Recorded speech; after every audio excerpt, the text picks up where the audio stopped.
വാടാനംകുറിശി പരുത്തിപ്ര റോഡിലെ ദുരിതയാത്രയ്ക്ക് ശാശ്വത പരിഹാരമായി. കുണ്ടും കുഴിയും നിറഞ്ഞ പാത ഇന്റർലോക്ക് കട്ട വിരിച്ച് നവീകരിച്ചു.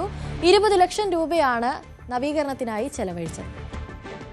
വാടാനംകുറിശിയിൽ നിന്നും ഷൊർണൂർ ടൗണിലേക്ക് എളുപ്പത്തിൽ എത്തിച്ചേരാവുന്ന പരുത്തിപ്ര റോഡ് വർഷങ്ങളായി തകർന്ന് തരിപ്പണമായി കിടക്കുകയായിരുന്നു. ഇതിനിടയിൽ ഷൊർണൂർ നഗരസഭയുടെ ഭാഗം ടാർ ചെയ്ത് നവീകരിച്ചു.